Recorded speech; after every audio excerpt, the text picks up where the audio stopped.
Alright, so today we're going to talk about Luroth's theorem. We'll go over a statement of the theorem in terms of field theory, then give a sketch of an elementary proof, talk a little bit about how the theorem works in terms of algebraic geometry, and then go over a couple of simple examples, and conclude by talking about a related topic called the Luroth problem. So the nice thing is we already have all the definitions we need to understand the statement of the theorem from what we've already studied in the course, but we'll just remind ourselves that a transcendental extension is an extension which is not algebraic over the base field. That is, it's a field extension that has at least one element that's not algebraic. Some simple examples are the extension of the rational numbers by pi is transcendental, and particularly relevant to what we're talking about today.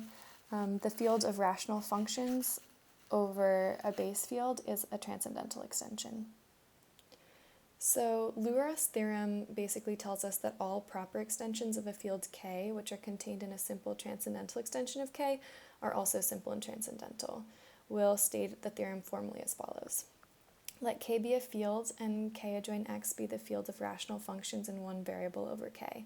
If we have an inclusion of fields, K in M and K adjoin X, then M is isomorphic to K adjoin X, i.e. every intermediate extension between K and K adjoin X is simple. I just wanted to note here that sometimes you'll see this theorem stated a little bit differently. Instead of saying that M is isomorphic to K adjoin X, we might say that there exists a function in K adjoin X such that M is equal to K adjoin that function.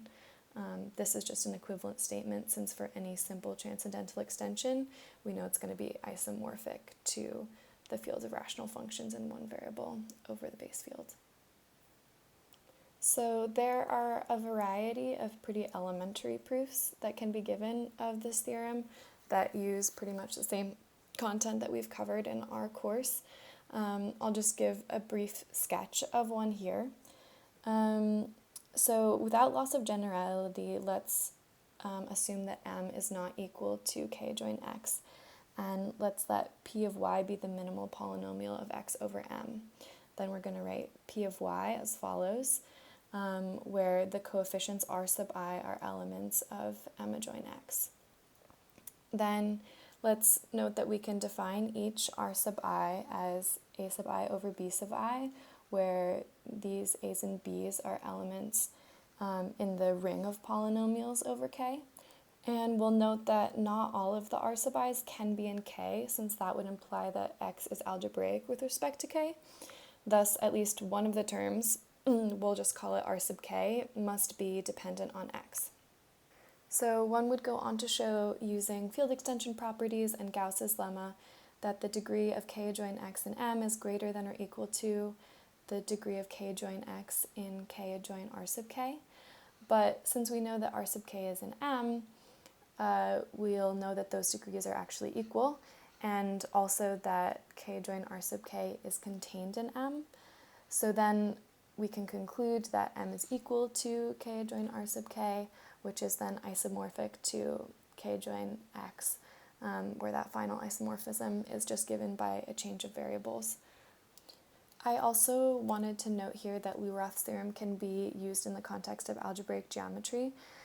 This comes from the fact that there is an equivalence of categories between smooth projective curves up to birational equivalence and algebraic function fields in one variable up to isomorphism. So in order to make a tiny bit more sense of this, I wanted to go over a couple of definitions and then restate the theorem. First, a projective line. A projective line is just a line in projective space, i.e. a line with a point at infinity. Okay, so now a kind of hand-wavy non-definition for rational mapping, but it'll get us where we need to go.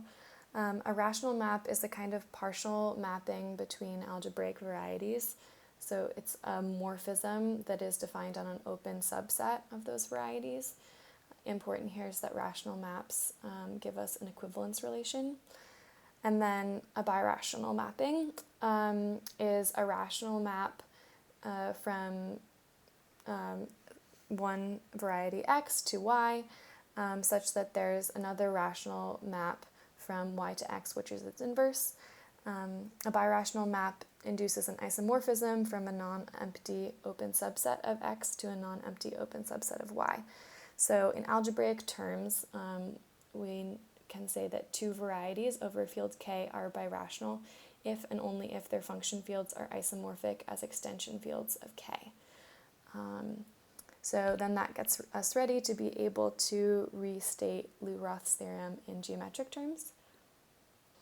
This version of the statement is essentially that the image of a rational map from the projective line over F to another curve is birational to the projective line over F.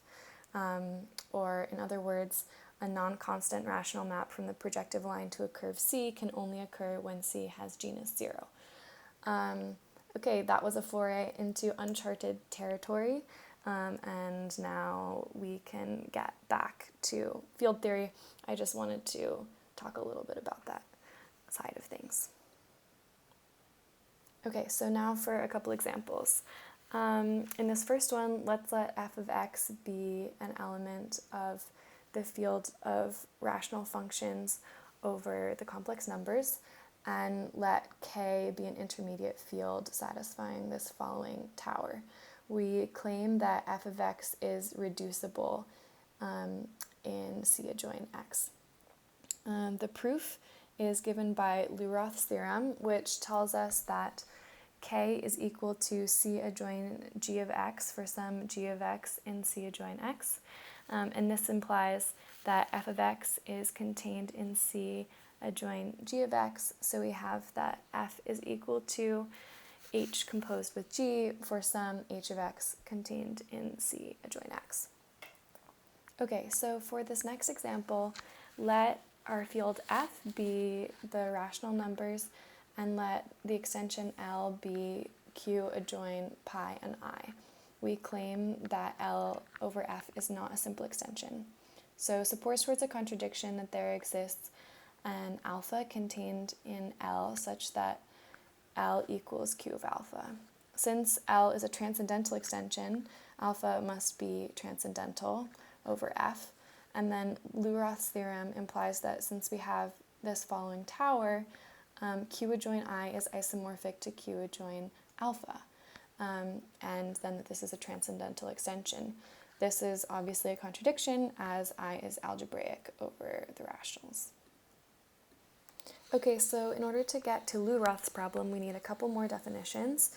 First, algebraic independence. A subset S of a field L is algebraically independent over a subfield K if the elements of S are transcendental over K and over all the field extensions over K generated by the other elements of S. And then transcendence degree. So the transcendence degree of a field extension L over K is the largest cardinality of an algebraically independent subset of L over K. An example is the field of rational functions in one variable over a field has transcendence degree 1. So finally we get to purely transcendental. An extension L over K is called purely transcendental if there's a subset S of L that is algebraically independent over K, such that L is equal to K adjoin S. So an example is that the fields of rational functions in n variables is a purely transcendental extension with transcendence degree n over the base field. So here we can take those n variables as the transcendence base.